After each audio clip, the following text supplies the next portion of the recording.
Sports fans, do you like teams that are tough, cities that are tougher, and fan bases that are passionate about their teams? How about teams that are historic and stadiums that are iconic? Then you belong in Chicago, and you need to check out Chi-Town Weekly. Join me, Adam Kernan, every week as we keep up with all things Chicago sports. Bears, Bulls, Blackhawks, Cubs, White Sox. We'll cover them all, plus more. The Windy City is always buzzing, and we'll keep you up on all the big games and major stories. So tune in to Chi-Town Weekly every week right here on IE Sports Radio, your direct feed for all that is sports.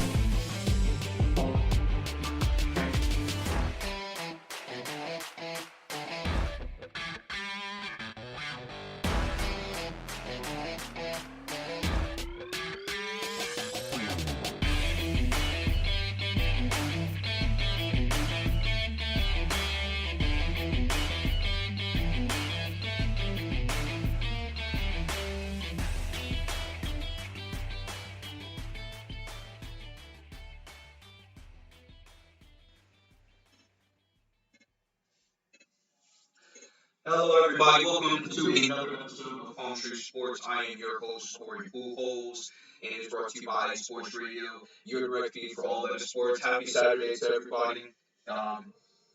Not the happiest Saturday here in the South, obviously, for a couple of reasons. One, the Bucks have a bye week, so no Bucks football tomorrow. It'll be good to have the boys get some rest, be able to get ready for this stretch of games that's going to come up. It's going to get easier from here for us, at least on paper. I am doing the Rick and Morty air quotations. If anybody watches that show, you see Rick do it all the time. I'm doing it right now because obviously, this season's been up and down. We're at 500 right now, 5-5. So we'll see where that takes us. But we're not going to start with NFL football right now. We're actually going to start with the big fat face in the room today, and that's going to be college football and our Gators. It was not a pleasant game for us, unfortunately. We were at the Vanderbilt Commodores, Nashville, Tennessee, a team that we historically do phenomenal against, almost on the same scale as, or was on the same scale as the Kentucky. No longer something that we can say. The Gators went into this game 6-4, already bowl eligible. Vandy came in 4-6.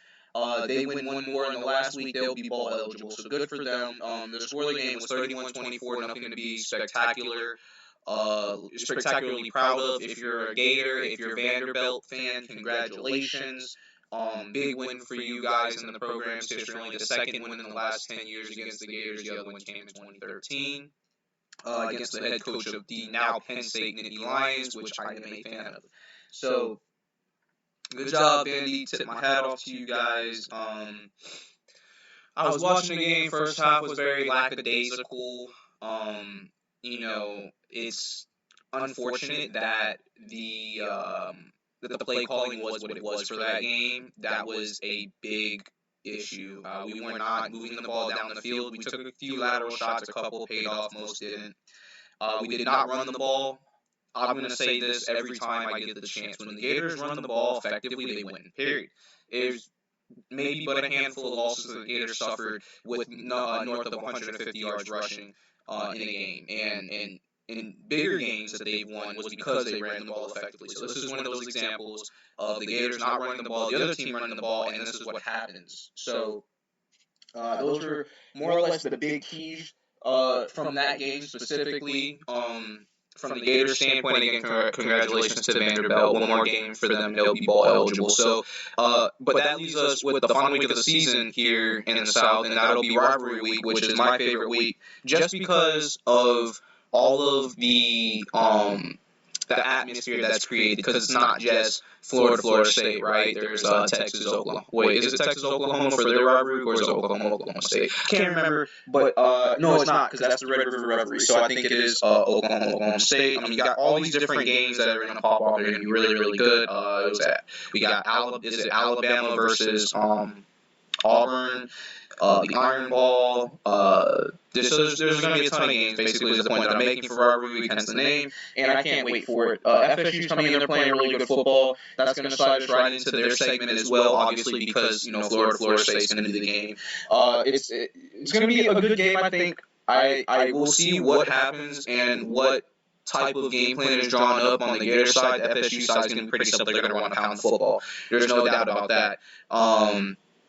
So that's going to be the best part of that game. So right, it is Texas, Oklahoma. That's going to be, the Red River Rivalry is going to be a great game. I tend to watch it almost every year, and I can't wait for it. Same thing with the Florida State game. Except for those few times where obviously Florida wasn't prepared to play the game, you know what I'm saying? So obviously those games arise, especially in rivalry week. So can't wait for that. Like I said, that's going to be the sentiment for both teams to win, is to run the football. Whoever runs the football the best is most likely going to win that game, hands down. And speaking of Florida State, they're coming off of a 49-17 dousing of Louisiana, the Raging Cajuns, which is Billy Napier's former team, the last team that he coached for. So obviously he may be looking for a measure of payback in that regard. Let's just hope the game plan is to come out and utilize Anthony the proper way. We didn't do that for a half of football, and we see where it got us. So as far as FSU, though, they are running the ball extremely well, especially these last couple of games, and that's what you want to see. That's basically the strength of that team. Make Jordan and your weapons, make them take the easy road, or not make them, but, let them take the easy road. You have a good running, you got a good offensive line, you guys know how to push the pile, you guys know how to push the sticks on the ground, so, just keep doing that, and it's going to pay off. You guys are already ball eligible, can't wait to see who you guys play, especially with only 3 losses. If you guys lose to Florida, I don't see how it could hurt you all that much, of course, with the work that you put on paper. Vice versa, the Gators need to win this game if they want to get a respectable ball game, sitting there with 5 losses, a very questionable spot to be in, especially in college football, with all these variables, all these numbers, as far as the rankings are concerned, and especially, the level of competition, because obviously the SEC has a bunch of powerhouses in it. The ACC does have a couple of powerhouses in it as well. So both these teams are coming out with a good measure as far as what they've done throughout the season. Again, the Florida State looks slightly better right now, obviously, than the Gators do. And I'm only saying slightly because they're in 2 different conferences, of course. But can't wait for that game. Can't wait for that one as well. So much going on next week. And then we're going to slide right into Miami and talk about their game, too, because they're going up against Pitt. Pitt isn't the best team in college football either, sitting at 7-4, so they're doing better than Miami. However, obviously, Miami, they played a few, opponents that were just outright bangers, for teams for them to have to play. And so we'll see how they measure up against Pitt. If they get the win against Pitt, they become ball eligible as they are playing Clemson. The last time I saw it was early in the first. It was 7-0 Clemson, so I don't think that's a gimme game. I think that, obviously because Clemson lost the game recently, they hadn't been playing the best football up to that point. So we'll see what happens. The game should be just about over, coming to an end soon, so I'll have a look at that, obviously, once it pops up. But, it wasn't looking too good from the jump for Miami. So we'll see what happens for them next week against Pitt. Obviously,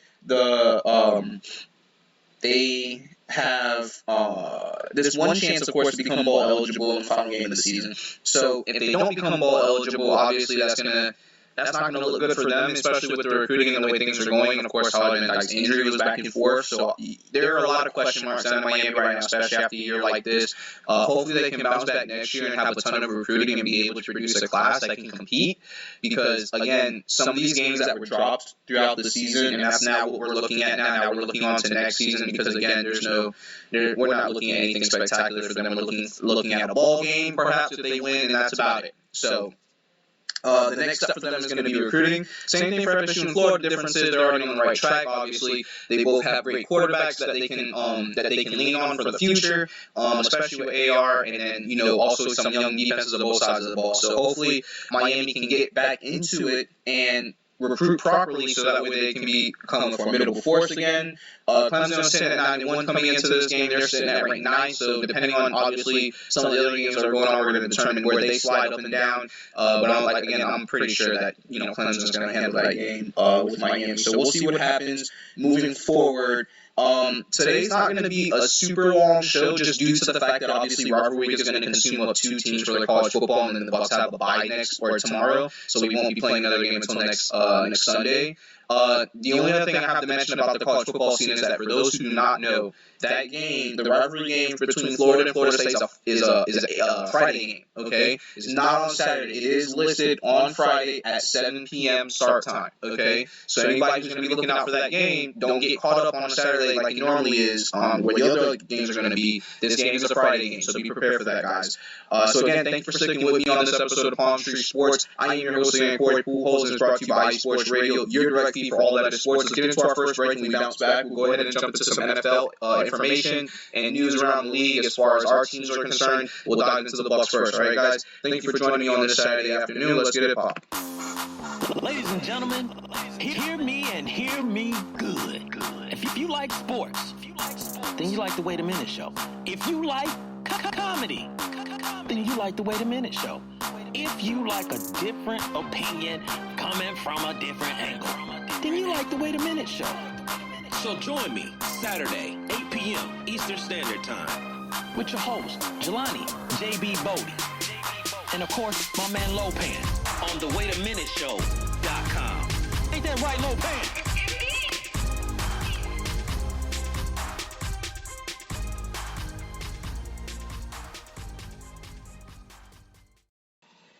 All right, and we are back just that quick. All right, again, this is the 12th episode of Palm Street Sports, so thank you for joining me on this lovely Saturday afternoon. Lovely meaning the weather. It's like 65 out right now. It was pretty cool this morning, so it's the weather is doing its thing where it starts to mellow out, and it'll do something drastic again, like get really hot or get really cold for a day or two, maybe 3 days max, and it'll return to some beautiful weather again. So that's the beautiful part about living here in South Florida, guys. I tell you, a lot of people, they visit down here, and they say because of the weather, probably, and the Spanish food, because I'm always told that when people leave, like for some of my friends in the military, they leave and they're like, oh man, what do you miss? The food, dude, the Spanish food, there's so much down here. It's beautiful. I love it. Anyhow, let's go ahead and jump into this NFL action, right? So there's not a lot to report. Excuse me for my English right there, y'all. Not a lot to report on the Buccaneers side due to the fact that it's going to be a bye week. Of course, the guys are going to need it to rest up. Hopefully, everybody is enjoying the win that we had in Germany. So, specifically, the Bucs played in Munich on last Saturday morning. I think it was 9:30-ish the game was. I think it was 9:30. It was a great game, great atmosphere. May I say that Germany has clearly been wanting some football to come over there, and they were amazing to both teams, of course. They were very happy, and it was a great game to watch. The Bucs did well, came out swinging, 14 points in the first half, if I remember correctly, tightened it up in the second half, wrapped the score up with the Seahawks 21-16. That Seahawks team, all right, they were 6-3, or I believe it was something like that, 6-4. I'm not sure. Bucs are 5-5. We're at 500, so that's a beautiful thing. And especially getting a team that's doing pretty well for where they're at, especially in the season. So good job on the Bucs winning that game.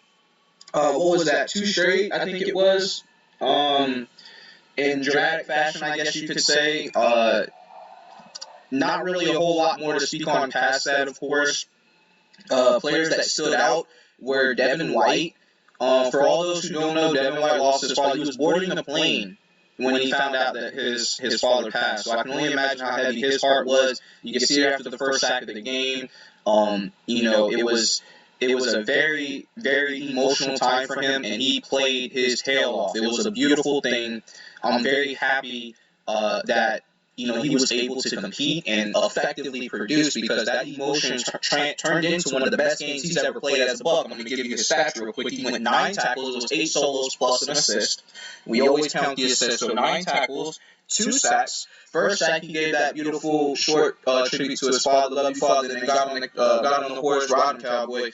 And get live 45. We love to see it. We absolutely love to see it. 1 forced fumble, a couple of tackles for loss. Okay, guys. absolutely one of his best performances. When he plays like this, make no mistake about it, he's one of the 2 best linebackers in the league. Okay? He has the ability. We've seen him in coverage. He's not the best in coverage, but we know he can. All right? We saw him do it in the Super Bowl. We saw him do it in the playoffs against Drew Brees. All right? So we know he can cover. We know that he can tackle and get after the ball carriers. Now, sometimes when he's not as focused as he normally is, obviously it will translate into something less. But this is an example of what we mean when we say he is one of the best linebackers in the league. And it was great for him to be able to perform under the pressure that he was under, especially given the situation. But more importantly, I'm just so happy for him to be able to produce and to be, to return to himself, because we know that there have been times where he hasn't quite been himself. But he wasn't the only white doing damage there now last week in Germany. Right? There was one other guy who decided to show up, and that happened to be Rachaad White. So that was a beautiful sight. He is a rookie, and a lot of us have been waiting for him to finally just emerge, right? Because the guy's football IQ is nuts. You watch his tape from college, and you see he has the run style. Who can I compare his run style to? Because he's a one-cut guy, right? So he kind of reminds me, and I'm gonna go Fred Taylor. I'm going to go Fred Taylor for anybody who watched, Jaguars early in the 2000s and got to see that guy play football, man. Holy goodness, that guy was nuts. He was really good. Now imagine Rachaad White has similar vision, and that one cut, hit the hole, make a move, and before you know it, he's either gone or he's got a first down, right? The kind of thing that you look for a running back. So I can't wait to see what he turns into, but we're just getting started, and finally for his breakout game, it will happen to be against the Seahawks. So let's go over his stats real quick. He goes 22 carries, 105 yards. He didn't get the touchdown. The only touchdown on the ground was Leonard Fournette.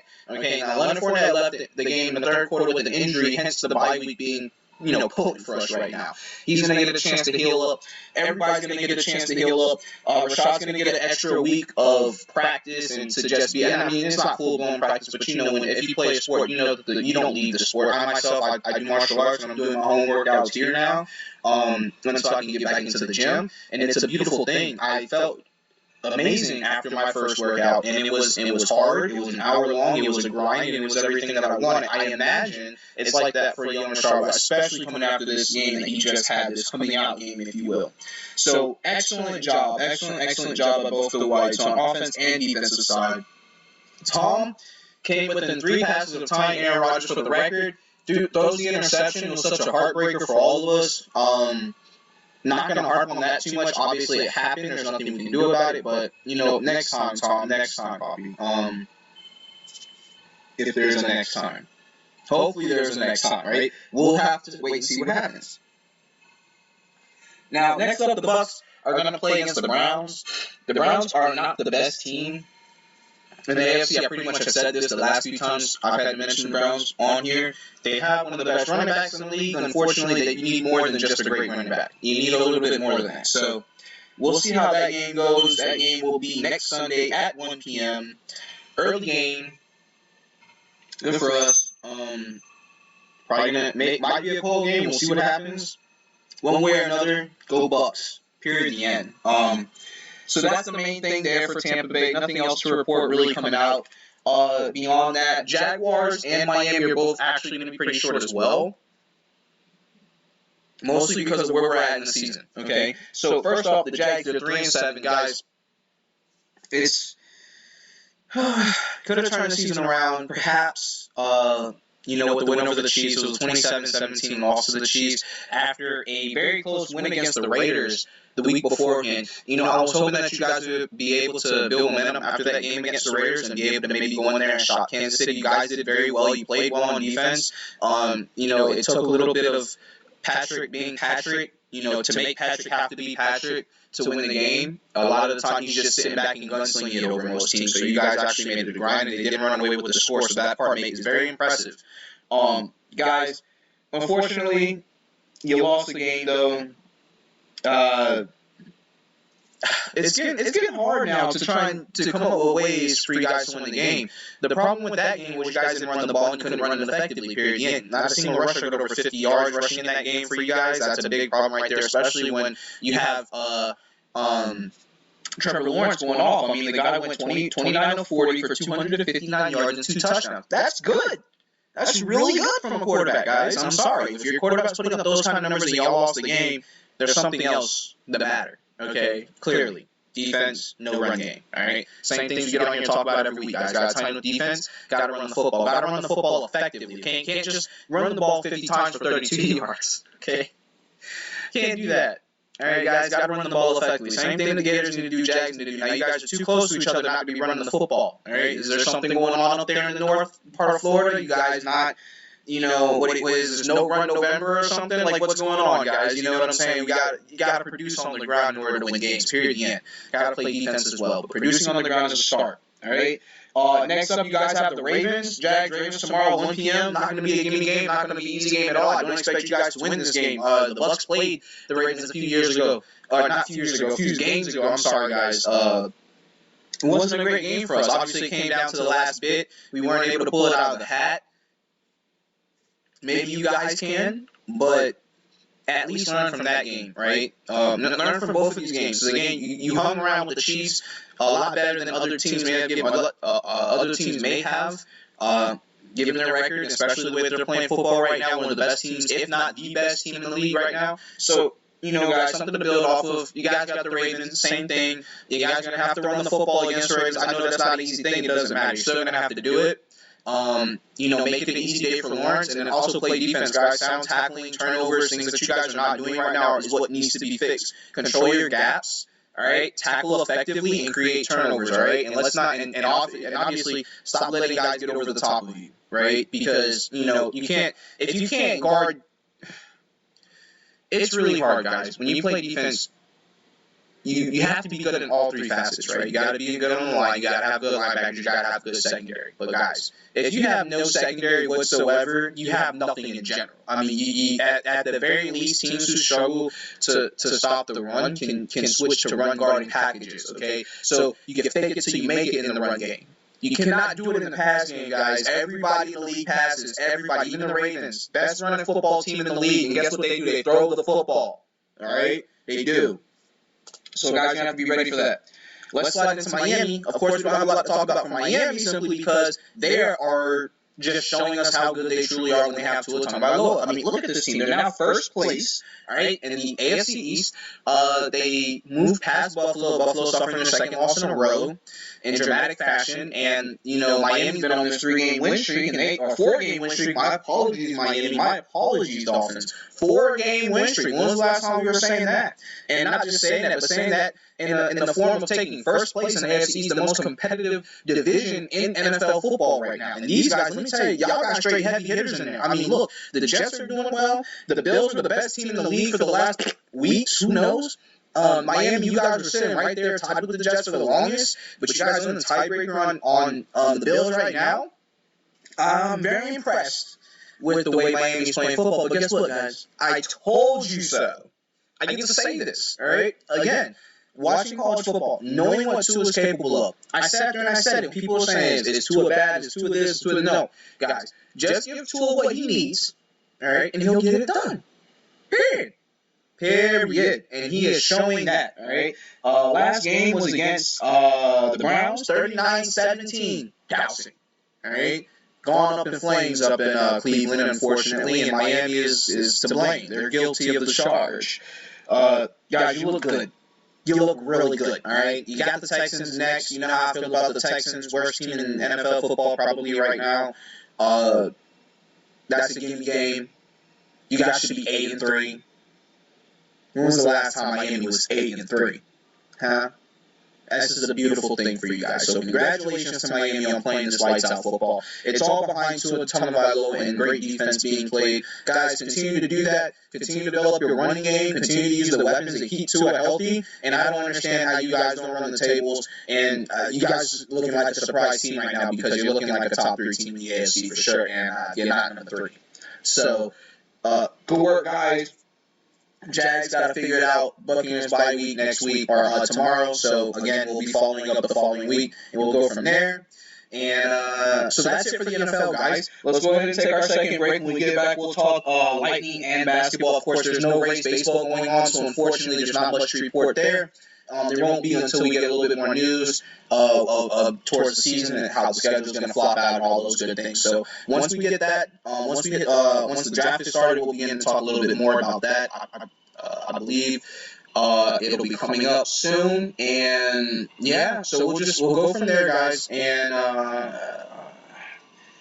I think there's one other, the Heat and the Magic, of course. We'll talk about them after hockey, and then we'll do a little MMA as well. We'll talk a little MMA because the event got canceled for today. For those who watched it, those who didn't, unfortunately, no Derek Lewis. So hang tight with me, guys. Again, I am your host for Palm Tree Sports, brought to you by Sports Radio, your direct feed for all that is sports, and we will be back in a few moments.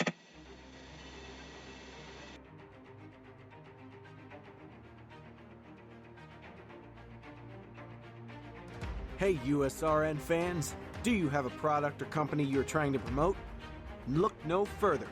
USRN is teaming up with small local businesses trying to establish themselves via online promotion. Let us know if you're interested. Email us at usrnradio@gmail.com to learn more.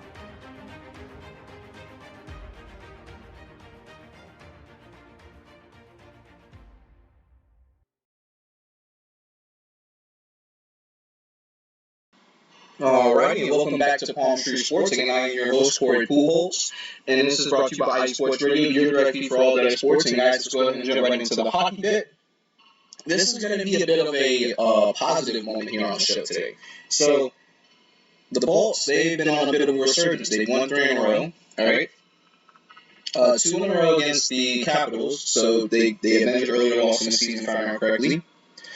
10-6-1. Right, so good record. Fourth best record in hockey, third best in the East. All right, this is what we're looking for. All right, you know why?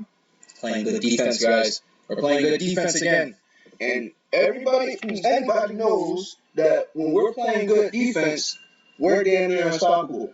Okay, we're a very hard team to stop. Hence the 3-game win streak. Good job, Bolts. Keep it up in that regard. Next game up is against the Predators tonight, 8 p.m. I'll try to crack in on that game, see how that goes. Predators are 8-8. They're as 500 as you can get, 8-1. That is, like I said, so that's about as 500 as you can get. We should be able to win this game. Again, good defense. We'll score when those opportunities arise, but it starts with good defense. Good defense produces everything, okay, in the world of sports. Points, turnovers, penalties, just the ability to win the game. You know, those are all aspects that derive from good defense. So, congratulations on finally finding a rhythm, Bolts. Let's just ride it. You know, let's ride this wave and let's continue to play hockey the way we play hockey down here in the South, and that's good defense and scoring, right? And be opportunistic with our scoring. A couple of those games were slight blowouts. One of them was a one-puck game. So, you know, and you guys know how I feel about those. So, congratulations, Bolts. Very, very, very happy with the way you guys have been performing. And like I said, next game up is tonight against the Predators. Hopefully, we'll be moving to 11-6-1 on the season, and we can just continue to build from there. Now, as far as basketball is concerned here in the South, we have, because again, no baseball, right? No race baseball, unfortunately. We have the Heat and the Orlando Magic, so we'll go ahead and talk about the Heat first. Now, unfortunately, again, there's not a lot to talk about here, again, because of the stage that we are in the season for the NBA. It's still early. I consider, you know, about the first 20 games of the season to be early because we've seen teams just figure things out late. We've seen teams not or have things figured out early and then just lose it, right? And just lose it. Like, for instance, Cavaliers started playing good basketball. They're not the hottest team in the league, but they were playing good basketball a couple of weeks ago. Now they're looking like a typical NFC, or not NFC, but a typical Eastern Conference team where, they're playing good ball every other game. Every other game is like, we'll see what happens next game. You know what I mean? When LeBron was in Cleveland, that team was the favorite every year. Ever. It seemed like, I mean, come on. So, that's the point that I'm making. So, for the Heat, 7-9 on the season, not a great start. Got a couple of games still to figure it out, but there's got to be a sense of urgency. Okay, in all honesty, there's got to be a sense of urgency for both teams, but more so for the Orlando Magic just due to where the records stand. As far as the Heat are concerned, they just have to get back to playing Heat basketball. Scoring, good defense, creating turnovers and scoring and breakaway. All right? So, that's all Miami basketball. It's been Miami basketball since the 90s. I mean, as far as I know it to be. And so with that being said, Dwayne Wade and all that, that's the point that I'm making. Like, we know what the standard is in Miami. They know how to play basketball. Got a great head coach. Got a great roster. They just got to do it. Next up is going to be against the Wizards. Or not. That was the last game. My apologies, guys. The last game was against the Wizards. That was an overtime nail-biter, the 107-106 loss to them. With all due respect, on paper, the Wizards were a better team via record, but they're 9-7. Not the best team, and definitely a beatable team. Fortunately, Jimmy Butler, did have a soft injury, and I'm not calling him soft. I'm saying that the injury is going to be a game-to-game injury. They're not saying that it's anything serious right away, except for knee soreness. But he will be out most likely for 2 games just to rest and relax, which means he will not be playing against the Cavaliers, which gives them an inside track to possibly win that game. But we'll see how the team responds without him, right? Because we've seen teams still play good ball without their stars in the lineup. That also Victor Oladipo is out as well, still, for a while. So there's some injuries there, right? The Cavs are the next game, as I was mentioning before. Donovan Mitchell, the Cavs getting Donovan Mitchell has been a resurgence for them. They've been able to rally around him and, create. So we'll see what happens. Miami, good luck. You're going to have to slow him down. You're going to have to stop him. You're going to have to outscore him. And don't let it go into overtime, because if I remember correctly, the Cavs just beat the Hornets in OT. Alright, so you just lost a game in OT. They just won a game in OT. They've got to be feeling like OT is their time if it goes. Right? So you got to beat them clean. Don't leave it up to the judges, right? As we would say in mixed martial arts. Don't leave it up to the judges. Go out there, get a convincing win against them. Good luck doing it. As for the Magic's record, 5-11, a little bit looser, right? So the sense of urgency is going to be greater for them to win. Fortunately for them, they're still in rebuilding time. Very young roster, very talented roster, but still young nonetheless. You guys know what that means. All great things come in time, which means experience. The next game up for them is the Pacers. The last game, or tonight's game, my apologies, is against the Pacers. So it's going to be 2 back-to-back there. Win this one, win the second one. 7-11, you know what I'm saying, guys? Like, build momentum. Everything in sports is based off of momentum. The more momentum that you have, the more that you can carry yourself, the more that you can show just how good you are as a team. Obviously, the better it's going to make you guys feel, and the better it's going to reflect on paper. So you got to start somewhere. Now would be a good time to do it before we get past this 20-game threshold, and the NBA starts to sink into what it's going to look like come playoff time, right? So obviously, both these teams in similar boats, without the same record, but still nonetheless in similar boats. The sense of urgency has to be big for both teams. Scoring has to be big. Defense has to be big. No ifs, ands, or buts about it, and no ways around it. So good luck to the Orlando Magic against the Pacers. Pacers coming to this game 8-6. So they're not the best team either. But like I said, there are a lot of teams right now in the East who haven't really discovered who they are yet, and they're just looking like the typical NFC. I keep saying NFC. Jesus Christ.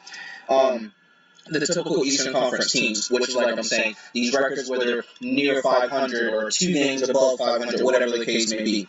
That happens a lot, guys, especially in the East, okay? Especially in the East. So, hopefully the Magic can fight through that. Hopefully the Heat can fight through that, and we'll start to see them put together some wins on the road, and some stats that are something to be proud of, like good defensive scoring. So, that's all that I have for you guys today. Again, the show is going to be pretty short. We got a bye week for the Bucks tomorrow. And the rivalry for the Gators and FSU, obviously they play each other final week of the season in college football. So it'll be a little bit of an extended college football preview for next week when we talk about that game, since I'll be on here before the game starts. That game is the 7:30 game. My apologies. I won't be on here. I'll be on here after, because that is a Friday game. All right, guys. But when we get on, we will talk about that. The UFC news basically was just at the event tonight. The main event was canceled. Derek Lewis had to pull out a fight due to some, we're not sure exactly what it was, but they referred to it as illness. Most likely something going on, maybe respiratorily speaking, or, something like that. But hopefully he's okay. Prayers out to him. I know that fight was going to help to shape up some of the number one contender status, as far as the following heavyweight fights are going to be concerned with, depending on what happens with Francis Ngannou, of course. So we'll see what happens there. And then we'll go from there, guys. Thank you so much for joining on this episode of Palm Tree Sports, hosted by me, Corey Pujols. If you guys ever want to reach out to me, you can find me on Twitter at Corey Pujols. I talk sports all the time, and I'm always there to have a great conversation. So let me know what you think. I'm a very open-minded person. In the meantime, between time, I'll see you same time, same place next week here on IE Sports Radio, your direct feed for all that is sports. Thank you again. Have a wonderful evening, guys. Ladies.